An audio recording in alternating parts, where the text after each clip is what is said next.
Então agora a gente vai falar de lajes corporativas, né? Então quais são os dados de lajes que a gente tem? Olhando o mercado, né, o lajes corporativo basicamente foi o segmento que me fez pensar em investir em imóvel. Quando eu comecei lá atrás em fundo imobiliário, o que me vinha à cabeça é escritório, né? Não me passava outras coisas pela cabeça, né? Eu entendi o mundo de escritório. A pessoa precisa de um escritório, vai lá, tem um fundo imobiliário locando aquele negócio, né? E não é bem assim, né? Então, o problema de lajes que eu vejo é que a gente tem o mercado de São Paulo e o resto, né? São Paulo é um mercado grande. Quando houve a crise em 2012, 2013, o Bernardo estava nascendo, mais ou menos nessa época, ele não viu isso, mas estou contando para ele. A gente viu os fundos imobiliários começarem a comprar imóveis no Rio de Janeiro. O Rio de Janeiro com baixíssima vacância e o preço subindo. Pô, pareceu, opa, beleza, vamos ter um outro local aqui que a gente vai ganhar muito dinheiro, né? E a gente vai ver que essa coisa se estabilizou. Mas pelo menos agora a gente começa a ver dados de outros locais, né? Minha Brasília aqui, com 0,7 milhões de metros quadrados aqui, mas é muito pouco, né? Então, enfim, o que me preocupa de Lajes é a dificuldade em a gente diversificar, né? Mas vou falar lá no final que assim, a gente tem, por outro lado, vale a pena ter um ou outro fundo de lajes na carteira de qualquer jeito, porque você está diversificando a tese, tá? Então, olhando os dados da Buildings aqui, né, o que, que ela fala, né? A gente viu a diminuição da vacância no mercado de escritórios de alto padrão, né, o triplo A e o duplo A, na cidade de São Paulo, e no terceiro trimestre de 2022. Então ele faz uma atualização dos impactos da pandemia em Lages. O que, que eles falam?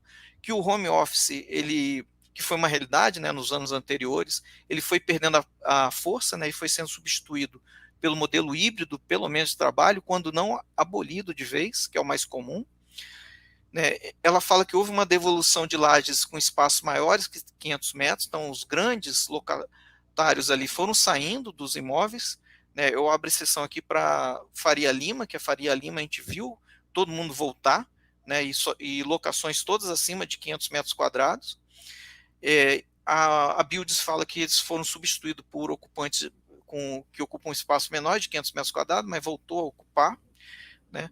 Não houve entrega de novo estoque, então isso significa que o estoque ficou paralisado nos últimos anos, e ela vê que os próximos 3 anos a gente vai ter um volume de entrega bem baixo. Então, portanto, ela não vê problemas com excesso de oferta para os próximos anos. A gente vai ver um cenário que, no mínimo, vai estar estagnado na oferta, e a gente vai ver se a absorção líquida vai subir ou não. Né? Para quem não conhece o mercado de São Paulo, eu trouxe isso aqui. Eu que não conheço nada de São Paulo, mas aprendi estudando pelos que os gestores falam, né? Então, não sou paulista, nunca vivi lá, eu só fui em São Paulo como turista. Mas, enfim, o centro da cidade tem o principal ponto, a Avenida Paulista, que vem perdendo importância, né?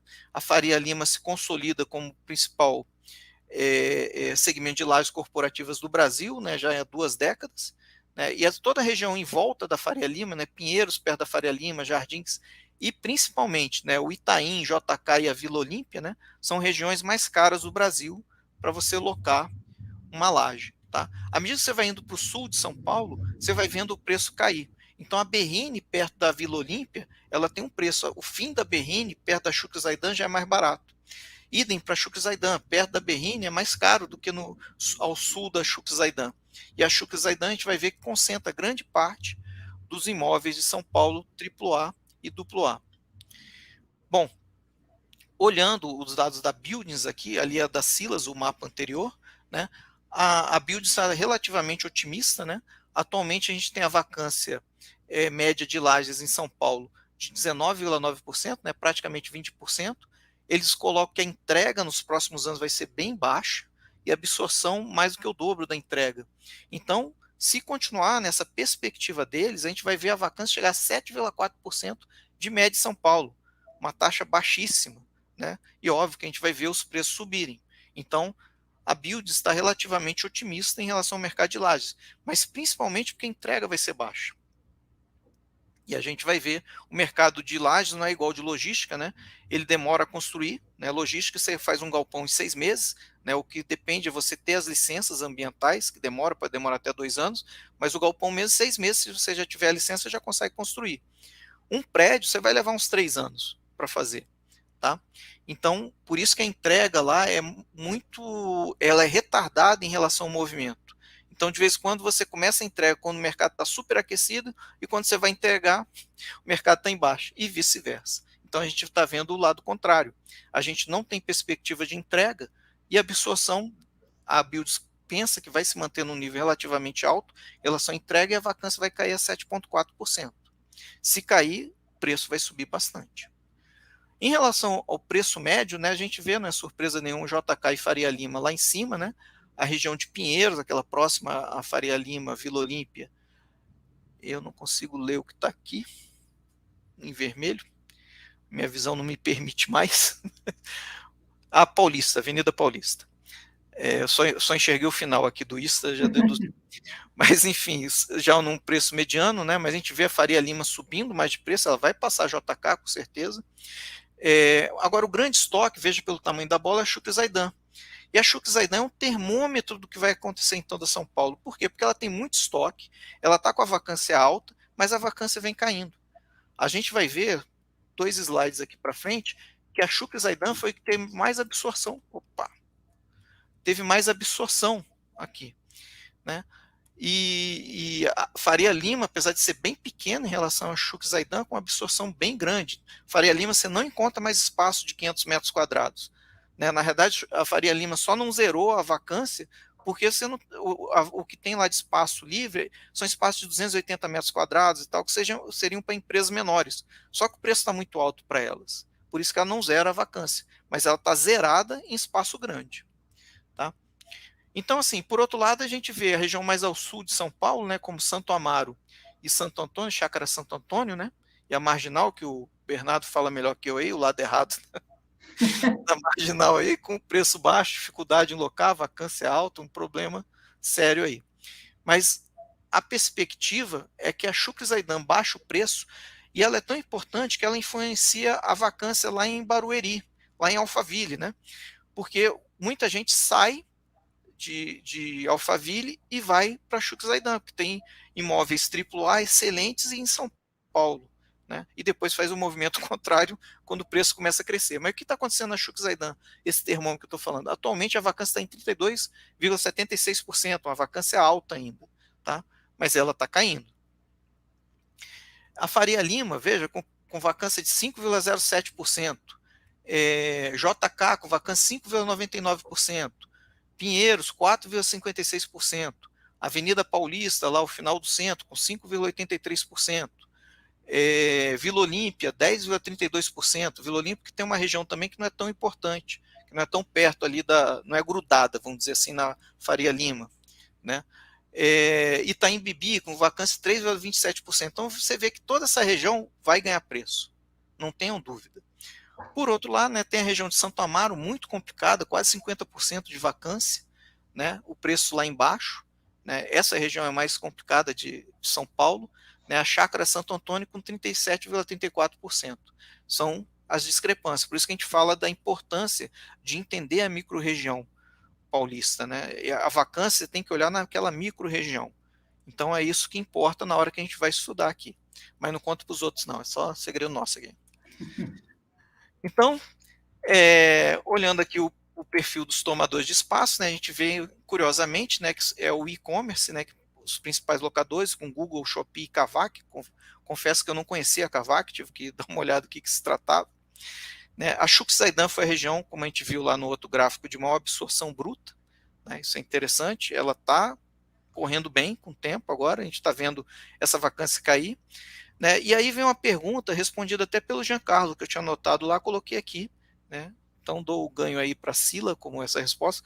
Por que, que o preço médio do aluguel em São Paulo está caindo se a gente está vendo a vacância cair? E ele responde, porque as regiões que têm os preços mais altos já não tem quase vacância, como a gente viu naqueles gráficos lá da Sila. Então o pessoal está alocando em regiões secundárias, a região secundária tem um preço menor. Então, apesar da vacância estar caindo, o preço médio está caindo por causa disso. Não é porque o preço na região principal está caindo, não. É que o pessoal está alocando em regiões secundárias porque já não consegue espaço em regiões primárias. Então, as regiões primárias vão ganhar preço neste ano. Olhando só rapidamente o Rio de Janeiro, né, eu vejo com muita tristeza, né, os últimos anos, acho que 2018 foi o último ano que teve entrega no Rio de Janeiro, então a gente não tem entrega, né, isso é muito triste. Né, a gente vê a vacância caindo, principalmente por um esforço que a gente vai olhar aqui do governo do Rio de Janeiro. né? Deixa eu passar só para cá. Quando a gente olha aqui o perfil de absorção, a gente vê quem está colocando no centro do Rio de Janeiro é o governo, a administração e serviços públicos, né, com a grande locação. Então o governo tem tentado ajudar, né, para diminuir a vacância. A gente olha o preço vindo desde 2016, ele está caindo, né, cai pouco, mas cai sempre. A vacância chegou a 40% no Rio de Janeiro, agora está em 32,19%. E eu quero que vocês observem esse último gráfico aqui. Aqui, o primeira barra seria novo estoque, que é esse marrom aqui, não existe nos últimos anos, né? Desde 2018 foi a última entrega e muito pouquinho, né? A gente pode considerar 2017 como o último ano no Rio de Janeiro que teve entrada de estoque novo. E a absorção mesmo assim negativa, ou seja, a vacância aumentou, mas no último ano, com esse esforço do governo do Rio de Janeiro e algumas empresas de advocacia, principalmente, conseguiu dar uma absorção líquida positiva e a esperança é que realmente melhore. Agora, o Rio de Janeiro, existe uma diferença, que é o seguinte, zona sul do Rio de Janeiro.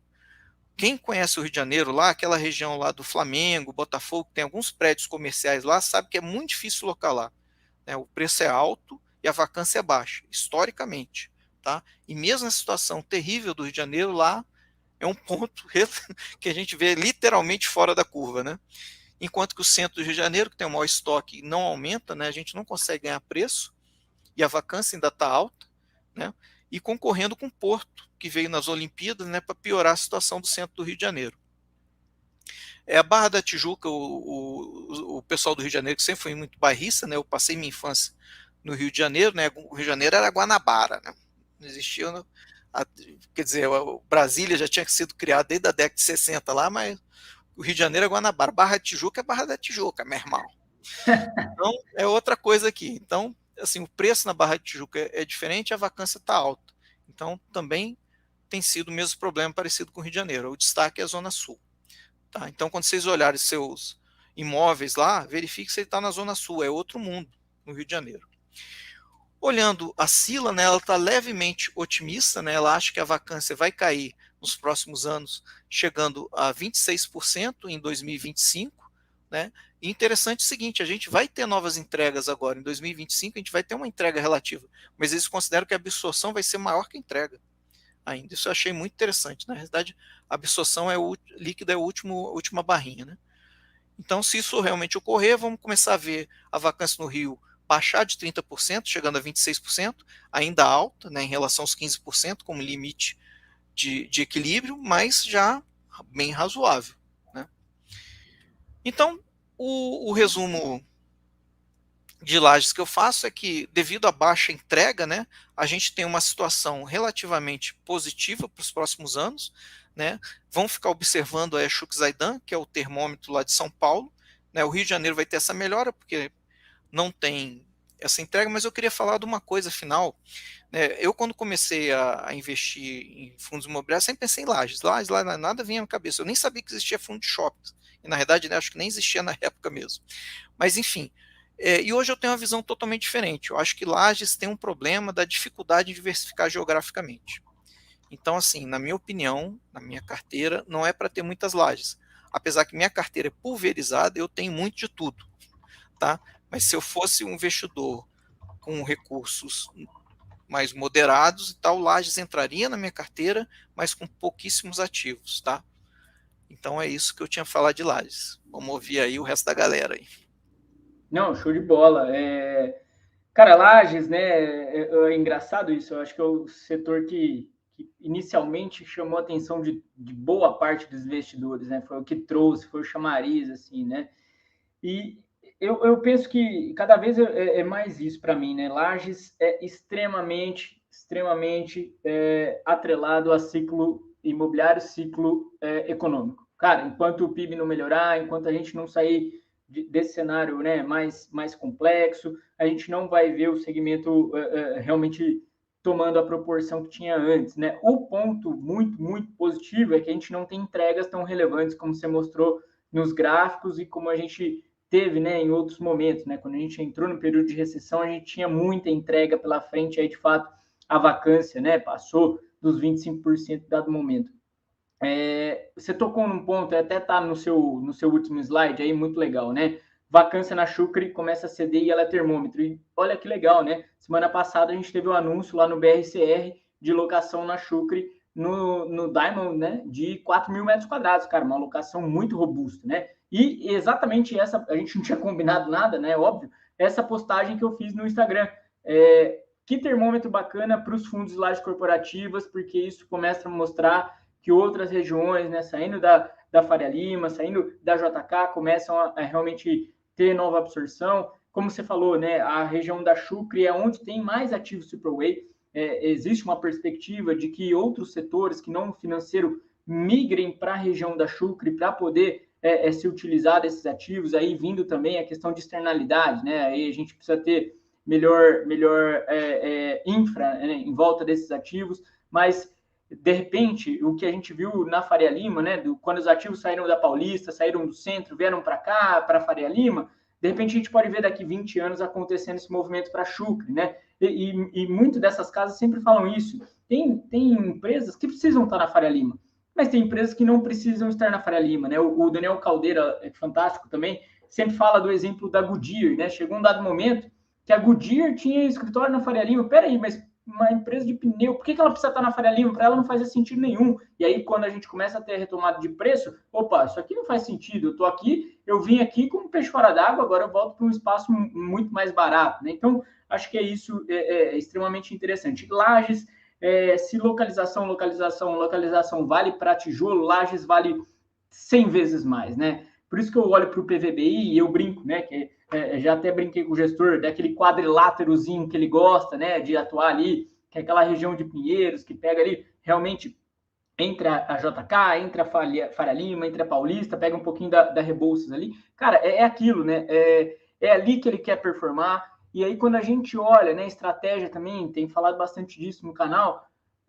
Qual é a estratégia desse fundo? É ativo de qualidade em região prime, e aí você vai receber um rendimento mais baixo. Não adianta esperar sempre relação risco-retorno, né? Eu quero que o PVBI me entregue 10% ao ano, meu amigo. Não vai te entregar, mas ele vai te entregar zero vacância, que é isso que ele entrega desde o surgimento do fundo. Por outro lado, você olha para o HGRE, você fala, opa, aqui eu tenho 30% de vacância, mas praticamente 14%, 15% consolidado em um ativo que está sendo entregue numa região importante que é a Paulista, com uma perspectiva boa, porque passou por um retrofit, agora é um classe A, é uma região que está sendo novamente demandada, enfim, são as estratégias, né? Cada fundo está passando aí pelo seu momento. A gente vê o RCRB lá da Rio Bravo, mesma coisa, né? Passando por uma reformulação de portfólio, podendo se desenvolver também, está bem postado na região da Paulista, né? Olha que legal, a Performance tem batido nisso para mim, e até queria a posição de vocês. Para mim, o melhor fundo de lajes corporativas de 2022 foi o TEP11, fundo que reduziu a vacância abaixo de 10%, começou um ano com uma vacância incômoda, com fundo uma alavancagem. Sem alavancagem. Exato. Começou com a alavancagem, veio para fazer venda lá do edifício Fujitsu, para quitar essa alavancagem, e aí reduziu demais os custos de condomínio, conseguiu passar preço. Você vê, eu tenho estudo aqui no canal, você pegava lá as compras do TEP, a coisa de R$80 metro quadrado, hoje tem ativo já pagando R$100 metro quadrado. Então, ele conseguiu fazer, de fato, o que a gente espera que os outros fundos consigam. Por exemplo, o RECT 11, né? Que eu sei que o Ale gosta, a grande maioria não gosta, né? O Ale gosta de RECT. Pô, eu quero comprar um ativo que hoje, eu estou dando aqui, o Moisés sempre fala isso, estou dando carência, estou dando desconto. Não vai representar, aquele fato relevante, toda vez vem a mesma coisa, né? Ocupou mais sei lá quantos mil metros quadrados, mas não tem impacto financeiro. Por quê? Porque está dando carência, dando desconto. Mas lá na frente eu vou conseguir repassar isso aqui. É um fundo para 2, 3 anos, né? Não adianta você falar que RECT é para agora. Então é isso. Lajes corporativas, cada vez mais eu penso isso. É muito a questão de ciclo. Você tem que acompanhar ciclo e, de repente, quem gosta já de uma gestão mais ativa de portfólio, uma gestão mais minuciosa de portfólio, você pode acompanhar isso. Opa, muita gente lá em 2019 veio se ocupando em lajes porque ele via que o momento de ciclo era de retomada. E aí, claro, né, vem a questão da crise sanitária e a gente toma essa invertida, né? Mas é isso, acho que é importante. E aí, Dani, complementa aí, meu querido. E o legal é pedir o pessoal falar aqui no chat, né, cidade e estado. Que bacana, gente, que bacana. A Júlia aqui, né, São José, Santa Catarina, Grande Mauro, falando aqui de BH, da nossa cidade aí do Dani, Campo Bom, Rio Grande do Sul, Poços de Caldas, fantástico, hein? Muito gostoso, vale o turismo aí em Poços. Robertão falando Ninguém de da minha Porto Alegre aí? Porto E Alegre, acho que Brasília, ninguém né? falou. Porque eu tenho 2 cidades. Legal demais, Dani. Complementa aí, por favor, querido. Boa.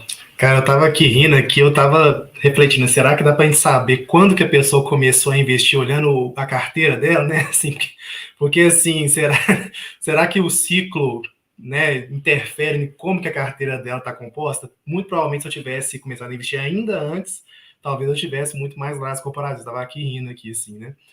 Mas eu também, é engraçado, né, Ale? Porque eu conheço o São Paulo pelos meus estudos de fundos imobiliários, né? Eu também tenho 2 cidades. Eu nasci em São Paulo, fiquei lá 2 semanas, depois já vim para Minas Gerais, então o meu sotaque é desse jeito por causa disso. Mas como que o mercado brasileiro ainda pode crescer, né? Não sei se vocês concordam, mas hoje a gente ainda analisa micro-regiões, né? Assim, como que tem espaço. Eu sempre falo no canal aqui, quando você compara, é uma comparação um pouco injusta, né? Até muito injusta, para falar a verdade, quando você compara os REITs norte-americanos, né? Que você pega o mundo, né? Você abre um mundo ali de investimento, e tanto que eu falo que quanto mais a indústria crescer, mais você está comprando a cabeça do gestor, e não tanto imóvel X ou Y, né? Porque os fundos vão ficando cada vez maiores, assim, e quanto que essa indústria pode crescer, né? Em relação a lajes, eu acho que assim, eu gosto muito de ler vários livros de investimento diversos, né? Eu acho que é muito legal quando a gente começa a fazer conexões. Estava lendo um livro do Nassim Taleb chamado Iludidos pelo Acaso. E nesse livro, salvo engano, foi nesse livro mesmo, que ele fala que quem não tem um terminal da Bloomberg, né, que é aquela grande empresa de dados, etc. e tal, financeiros, né, não está no radar dos gestores mundiais. Ele fala mais ou menos isso, sabe? E como que é interessante, né? E aí vai muito com o que o B falou, né? Para algumas empresas faz muito sentido você estar bem localizado na Faria Lima, por exemplo. Né? Assim, por exemplo, assim, talvez não faça tanto sentido para uma empresa de pneu, não é assim. Mas e para o mercado financeiro? A gente estava conversando esses dias com o Matheus, do Tigar 11, né? E toda a estrutura está em um lugar, mas o RI está na Faria Lima. Né? Ele, né, conversa com a gente da Faria Lima. E faz muito sentido para empresas do setor financeiro estar no radar do próprio mercado. Né? Empresa Goiânia, aqui do meu lado. É, ele sempre convida a gente, né? Sempre muito carismático, muito convidativo, assim, enfim. Mas ele, né, o RI está lá, na Faria Lima. Então faz muito sentido para alguns tipos de empresas estar no radar, não é? Então eu acho que a laje corporativa ela vai refletir o setor da economia e vai, quando a economia der um boom, né? Aí sim a gente vê as lajes corporativas entrando, né, em pauta. Agora, uma coisa que eu acho interessante também são os fundos híbridos, né? Assim, KNRI. Você não precisa estar com um fundo só de lajes, por exemplo, né? Uma coisa que eu acho que foi um diferencial do KNRI, né? Eu sei que o pessoal, não é todo mundo que gosta dele, mas eu sou mais conservador, como eu sempre falo, né? Para mim, os galpões logísticos foram digamos assim, uma base de segurança ali, ou talvez de performance para o fundo, né? Assim, por quê? Porque ele tem esses dois lados aí, pegando 2 ciclos, né? Então, fundos que têm estratégia híbrida, né? O B até fez um post aí, né? Foi hoje, né, B, do hedge funds, né? Fundos com mais estratégia, eles vão conseguir aí, talvez, ter uma maleabilidade maior no futuro, na minha opinião. Vamos ver como é que eles vão performar, né? Mas talvez seja uma saída aí para esses ciclos, né? Tão diferentes, setor por setor.